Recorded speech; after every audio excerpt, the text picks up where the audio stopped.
Welcome, dear friends. Bruchim Habayim to all our guests. If you're here with us today, thank you for coming out in this unusual weather. And everyone who's watching online, whether live or via recording, there was a yeshiva, a small kids yeshiva near Machane Yehuda in Yerushalayim. You know Machane Yehuda? So there's a yeshiva very close to it. It was called Etz Chaim. And opposite the yeshiva was a police station. And outside this police station, I'm not sure if it's still there, were two large stone lions. So the Rav, with his little kids, was going for a walk one day outside. And he says, these two lions are very special lions. He was like trying to excite them, interest them. And he said, these lions are very special. If you play music to these lions, they dance. And all the kids started laughing, and they left. A few of the kids got together the next day, and they're like, wow, do you think the rabbi was being honest? Do you think if we play music to these two lions outside the police station, opposite our yeshiva, they're going to laugh and dance and sing? Let's try. They borrowed a tape recorder. They played music to see if the lion would laugh, dance, do something. Nothing happened. They went to the Rebbe the next day and they said, Rebbe, you lied to us.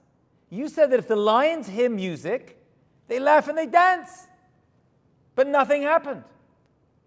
And he said, I said to you, if they hear the music, they will laugh and dance. But these lions are made of stone, so they can't hear. But if they could hear, you'd see a reaction. What lesson was he teaching these young boys that we can maybe take for Pesach? Are we going to be like stone lions who aren't really listening to all the Divrei Torah leading up to Pesach and all the ideas we're going to read and hear of Pesach? Because if we really did hear the words, the Torah, the Haggadah, the stories of the Pesach Seder, we too would be able to sing and laugh and dance at the amazing story that happened to our ancestors. But if we're just like a pair of lions outside a police station, then we're never going to be able to really take it in. When I was a kid, we were one of the first families, from my friends at least, who bought a VCR. A video player. Remember those VCR things, those big boxes? I'm dating myself. Used to put a box inside, the video cassette. You know what I'm talking about? Blockbusters. Allah Shalom. So it was a big deal in my house. My father bought a VCR and attached it to the television that was in the main room. We were so excited. Happened to have been right before we went on vacation somewhere. I think we went to Eretz Yisrael for a short trip. On the way back, we were so excited. We're going to sit as a family around this television set and watch videos. This was a big deal. I was telling all my friends about it. I was so excited. We got back. We put our suitcases down. We all sat on the couches facing this big television. My father got out some video cassette of something, I don't remember what it was. He was about to put it inside the VCR, and then he looked down, and he looked at us, and he said, where's the VCR? And we all looked, and there under the television were hanging wires and no VCR. And you know that moment when no one says anything because we're all completely puzzled like a deer in the headlights? Where's the VCR? And my father looked at my brother, my older brother, and said, Gideon, what'd you do with it? He said, Abba, I'm telling you, this was not me. A lot of other stuff was, but this was not me. I never touched it. He says, where is it? We started to walk around the house, and we started to see little things are missing. Little pieces of jewelry, little ornaments had gone. And then we realized there'd been a break-in. While we were gone on vacation, the back door had been these wooden French doors. Someone had cut inside, opened them up, taken stuff, and taken the VCR. And that was the end of the first ever VCR my father ever bought. Don't worry, there were many others, Baruch Hashem. That was the first ever one. And that was our memory of it. It always stayed with me. And it occurred to me, you know what? That's what a lot of people spend their Seder night doing. A lot of people spend their whole lives doing that. Waiting, anticipating, not preparing, and then just looking at an empty hole with wires, expecting something to happen. Your Pesach Seder needs hachana. It's not enough just to turn up, sit down, and expect stuff just to work out. And unfortunately, that's how most people celebrate Pesach Seder. They come, they sit down, they open the Haggadah for the first time. They don't do what you guys are doing, come to a shiur, one class at least, a little bit of preparatory reading, a video, a shiur. So many options are out there. And they just sit and they wait for something to be there. But what's there? An empty hole with wires hanging down, garnished. My friends, you're not going to get what you need from Pesach, the power of the day. And I'm going to show you tonight there is a tremendous koach. This night has this Leil Shimurim. Has the power to guard us. This night and every night. And our friends and our families and our soldiers and our hostages. This night of Cheirut, of freedom, has the power to release us from everything that's holding us back. With that, holding back is physical, psychological, spiritual, emotional. We're all slaves to something. This night is different from all other nights. Leil Shimurim, to release us. And specifically this night. The theme of the evening is matzot.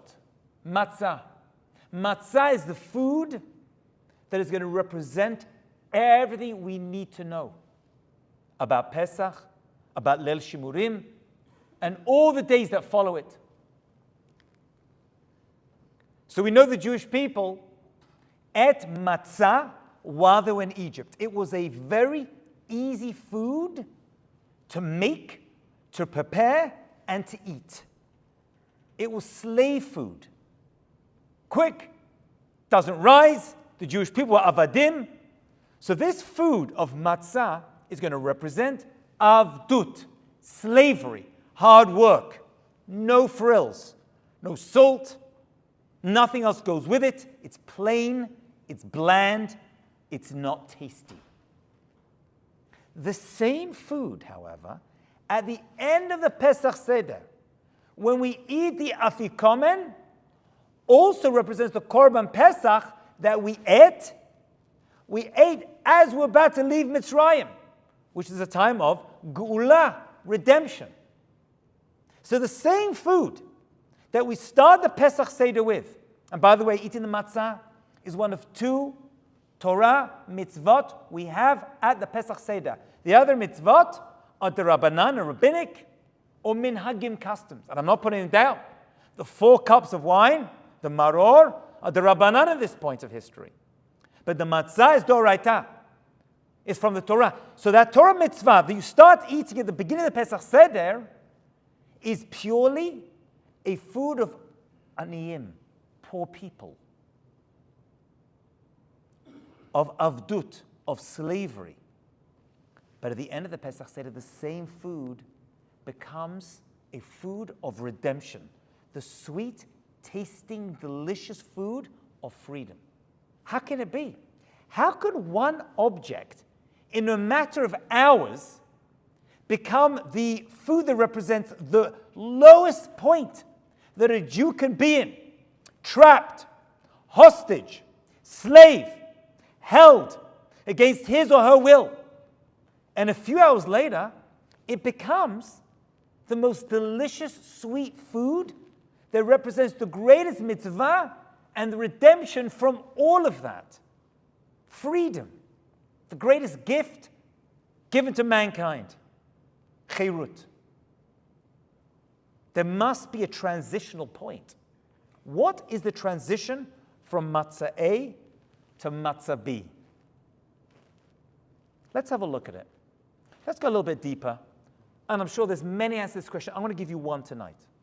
I'm going to give you one. And you can have your own discussions at your Pesach Seder, how one thing, one object, can represent both very diametrically opposed ideas, feelings, emotions, and realities. Let's have a look at how we eat the matzah, my dear friends. How many matzot do we put on the Seder table, on the ka'ara? 3 matzot. I'll tell you a secret. There are some people, those who follow the Vilna Gaon, who have 2. Wow. That is not the normative halacha, especially not for Sfaradim and 99% of Ashkenazim. We have 3 matzot that sit on the table. Why 3? Every other su'udah we eat, whether Shabbat, Yom Tov, there's always 2. Lechem, mishneh. A double loaf, a double portion corresponding to the double portion of man that fell for the Jewish people on Erev Shabbat. So to remember the miracle of the man, we have 2. Shabbat, we have 3 su'udot. Each su'udah, a double loaf. Shavuot, double loaf. Sukkot, double loaf. Whenever there's a chag, there's a double loaf. Pesach comes, we have 3. Not only that, we're going to say 2 different brachot on these 3 matzot. We're going to do something really weird, something very unusual. We're going to take the 3 matzot. We're going to say, motzi matzah, the only one of the 15 steps of the Pesach Seder that's got 2 words, motzi matzah. We're going to make the bracha of hamotzi, and then we're going to eat the matzah. Something's going on over there, because everything else is one word. We don't say, Kadesh, Kadesh, Kadesh, Kadesh, 4 cups of wine, and then move on. No, we say motzi matzah. That's interesting in and of itself. Of course we're going to say hamotzi. It's Pesach. It's different. You see, the motzi is the first bracha. And then what we're going to do, we're going to drop, so that needs lechem mishnah. We know that. It's Pesach. You can have lechem mishnah. So you have the top matzah, the bottom matzah. Then we drop the bottom matzah. What's in between? What's in between the 2 matzot? What? As a broken piece of matzah, right? We have a broken piece. Why is there a broken piece? Because that's achilat matzah. That's something else. You see, that was a matzah that was broken earlier into 2 pieces. The larger piece, what did we do with? What happened to the larger piece of the 2 pieces? And you should try to figure it out. Becomes the afikomen. We wrap it up, we hide it, says Rabbi Akiva in the Gemara. We hide it, we bribe kids. The only time we teach kids it's okay to steal and hide things, it's the one chance. Enjoy it. And we put it aside for the end of the meal. That becomes the afikomen. That becomes the matzah that represents the korban pesach in more ways than one. What's left? A little bit of matzah. That's the achilat matzah. That's motzi matzah. Because there's 2 parts to it. There's the su'udah, double loaf, and they have that broken piece inside that you're going to eat. That, my friends, is the transition from matzah A, the matzah of avdut, slavery, to the matzah B, which is the matzah of freedom. What's the connecting piece? The broken piece inside. That's what connects it. That's what transitions matzah aleph to matzah bet. Matzah of it's so difficult, it's so challenging. That's the matzah you eat at the beginning. To the matzah you eat at the end, the matzah of freedom, the afikomen of geula. Because there is a breaking. The crucial lesson is the reason Hashem took us out of Mitzrayim, of Matzah, of the confines, is because we were broken. There's nothing more precious to Hashem than a broken spirit. We were broken. I know the pictures and the drawings of the Jewish people like strong. We were kli shavur, we were a broken vessel. We were crying day and night. We couldn't bear it. It was literally back-breaking work for the men and for the women. We couldn't handle it. One more day, says the Haggadah, we would never have got out. We would have succumbed to every single challenge in Mitzrayim, and we would still be there. The difference between Matzah A and Matzah B, actually what makes Matzah A into Matzah B is the fact that we broke. And Hashem loves nothing more than a broken spirit. One of the great Rabbanim said, every time you just sigh at a challenge or difficulty, Hashem loves it. Oy, Hashem, please help me. You've all heard, I'm sure, of stories coming out of New York, Brooklyn, Eretz Yisrael. Every day for the past 2-3 weeks, I've been hearing terrible, tragic stories. Me, personal friends I have, the Jewish people at large, we are broken. But that's how we're going to transition to Geula. Now let's have a look at the Afikomen for a second. Let's jump to the end, because I don't want to depress you tonight. It's still a celebration, Pesach. It's a time of freedom. The Afikomen, actually the word Afikomen comes from the word epikumen. It's dessert. This is your dessert. Your dessert on Pesach is not the kosher Pesach macaroons. I don't know what that is even. Right? It's not the chocolate cake from potato starch, however they make this stuff. All of that is not the dessert. Your dessert, la halacha, this is the halacha, I'm not making it up, is the Afikomen. Because the Afikomen represents, we said, the Korban Pesach, the Paschal Lamb. The Paschal Lamb, the Korban Pesach, was the last taste you're allowed to have in your mouth. You should have that taste the entire night. The tam of the Korban Pesach had to go with the Jewish people at the end of the Seder, right through the night. So we have a Afikomen. So we take the Afikomen and we eat it. After that, there's no more food. You can have a cup of tea, no problem. 2 more cups of wine, that's fine. That comes as well afterwards, but that's it. The taste of that sweet matzah must remain with you because you earned it. By breaking yourself, by hearing and understanding the back-breaking work of our people, then and now, which should be mentioned in the Pesach Seder, that is going to lead us to a tremendous Geula B'ezrat Hashem. You know, we used to have an Aron. It was an ark. The ark was made of gold. It was a golden box. Inside that golden box was a wooden box. Inside that wooden box was another gold box. You couldn't see the wood. It was covered over. See, Peter, it was covered over the edge. But everyone knows there's a wooden box inside, but you never saw it. So the rabbis asked, what's the point of the wooden box? What's the point of it? That wooden box is the same as the middle matzah. It's in the middle. You don't always have to see it, but it's there. It's trapped between matzot. It's trapped between 2 golden boxes. That wooden box is the only part of the Aron that was made of a natural substance that grows and splits and warps and changes its form. Gold is gold is gold. But wood is a natural substance that has natural growth. That is the main part of the Aron. You know, this confounded Moshe Rabbeinu. When Hashem said to Moshe Rabbeinu, make the menorah out of gold, what did Moshe Rabbeinu say? I don't know what you're talking about. He says, make the menorah out of gold. He's like, I can't do it.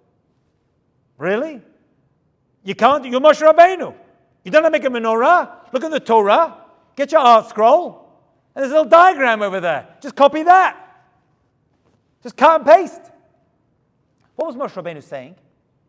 He was saying, I can't understand how something can be so holy and made of gold completely. It makes no sense.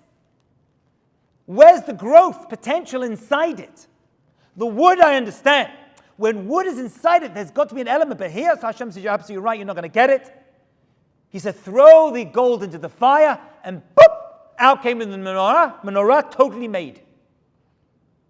Moshe Rabbeinu couldn't fathom that something so holy could just be solid gold. It makes no sense. It must be. There has to be some effort, some breaking work that goes inside it. Something natural and hard that grows and has to go through a process to reach the end point. That is the middle matzah. That is the achilat matzah. That is the matzah of motzi matzah. And that's the key mitzvah of the night itself. So the afikomen represents the end of that. It represents olam haba. Because we work hard in olam hazeh. That's the broken matzah. And that's why it's called lechem oni. Lechem oni means a poor person's bread. Because poor people don't eat whole loaves. They can't afford to do that. They've got to break it up. Have a piece now and save a bit for later. That's why the Gemara says it's called lechem oni. Poor person's bread. Because when poor people eat, they're eating broken bread, not whole loaves. We're all eating lechem oni, but by the end we get a nice big piece. And that's olam haba. Olam hazeh is the broken shavur piece in between the matzot, like the wood inside the aron. And the redemption, the geula, that flip to chirut, to freedom, that's the big piece that we are now storing up for the future. You know, there are a number of brachot we say in the morning at the beginning of shacharit. All of them are in the present tense, except for one. Okay, there's a few others, but obviously they refer to things in the past. Shalosani Isha, Shalosani Aved, right? Shalosani Goy. Those are things from the past because that's just when they happened. But all the other brachot, always in the present tense. Except one. What's that? Sha'asali kol tsarki. Sha'asali kol tsarki. What is that? Hashem did for me all that I need. Why is that in the past tense? Put that in the present tense. Sha'oseli kol shani tzarech. I don't know. That's how I would have authored it. Kol shani tzarech hayom hu noten li. You can figure it out. You know why? I heard this from a dear friend of mine who, unfortunately, just lost his brother yesterday. He's in Eretz Yisrael of the Kavura. He told me this last week. He just told me this after losing his younger brother, Rahman Aslan. Should be an aliyah for his neshama, this idea. He said, because things happen now that are terrible, and you don't know they're for the good. But if you look back at your life, at all the bad things that happened, you realize that those were things that were done for me that are good now. When they happened, I couldn't understand they were good. They were so difficult. They were so challenging. I couldn't fathom. While those terrible things were happening, they're actually good. And Hashem doesn't expect us to. So what do we say? Sha'asali kol tzarki. He did those things that I need now. Back then, I couldn't appreciate them. But now I can. Now I know that challenge I went through 10 years ago, 5 years ago, a few days ago, actually is for my good. Sha'asali kol tzarki. Now I appreciate all the challenges I went through in the past were actually for my good at this exact moment. That is the secret. I want you to remember that every time you say the words, Sha'asali kol tzarki. Now I can thank Hashem for all those bad things that actually were good in disguise. You know, the Ben Ish Chai has a beautiful riddle that he puts inside his sefer on one of the parashiot around now, that are read now. I think it's Pekudei. And the riddle is given in the form of a rabbi speaking to his talmid, to his student. So he says, I'm going to give you a riddle. There's a branch on a tree. And on the branch there are 10 birds. And a hunter comes and he shoots and kills one of the birds. how many birds are left? So the boy looks at the rabbi and says, 1. The one I killed. The one the hunter killed is one that's left. And the rabbi's like, what are you talking about? I said that he killed one. How many are left? You should say 9. 9 are left. And the boy looked at the rabbi and said,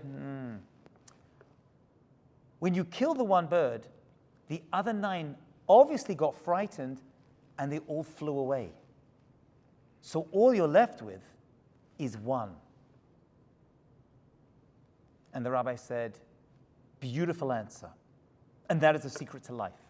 We're all chasing things and trying to grab things in this world. Physical enjoyments. We're chasing the gold and the silver, says the Ben Ish Chai. Or in our day and age, the jobs, the parnassah. And we make that into our sole and only vision. My friends, when we're doing that, you're left with 1 dead bird. All the other goodness flies away. That's all we're left with. 1 dead bird at the end of our lives. And that's what it is. Gold, it's silver, it's dead. Just like the gold in the Mishkan, it's dead. It's not open to growth. It didn't give us anything. It just sat there, shining, but that's it.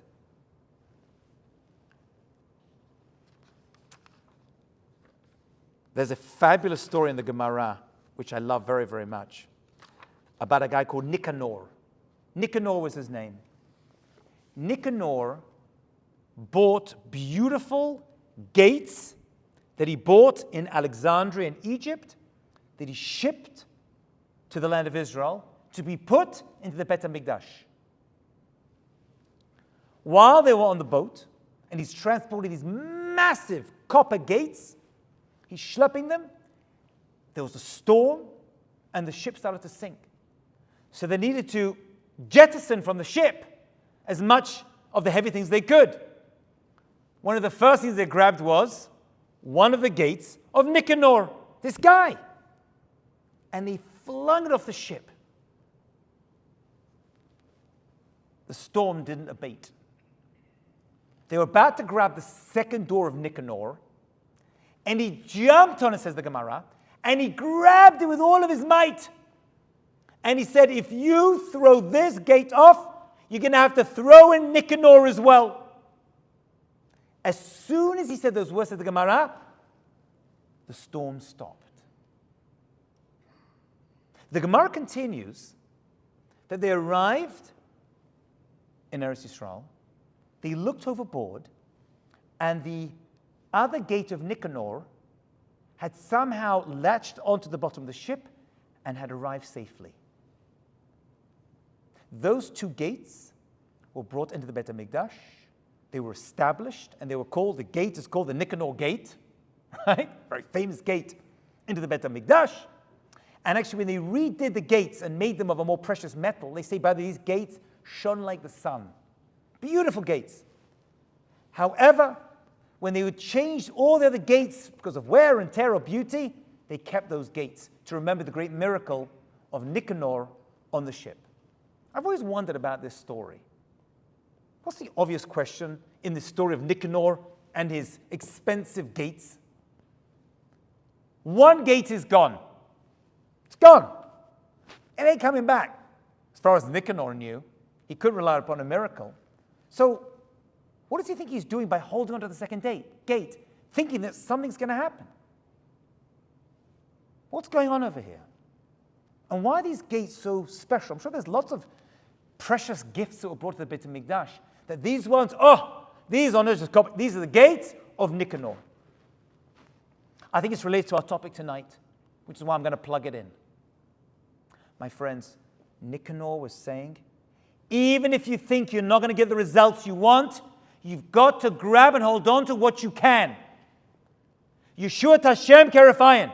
You think the Jewish people are broken? You think we're half a matzah? A small half of the matzah? Hold on. There's a bigger connecting piece at the end.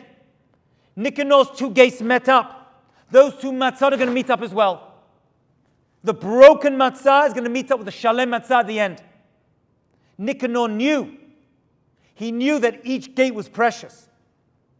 And he knew you can't install just one gate. What's the point of that? The whole mission was a waste. And yet Nicanor said, I have to try my best. You know, the word Pesach, we know means to jump. If you look at Rashi, when he describes the word Pesachti, Hashem jumped over the houses of the Jewish people, because they put dam, they put blood, and he killed the firstborn. That was the last of the Eser Makot. We named the entire holiday because of that one miracle. There were so many miracles. Call it the miracles of the Tzafadeya, the frogs. Although the Sforno says they weren't frogs, they were crocodiles. Changes the entire Makkah, doesn't it? Right? From little cute frogs playing around in your house, in your ovens, inside your stomach, to crocodiles, right? It's a whole different Makkah when you think of it that way, right?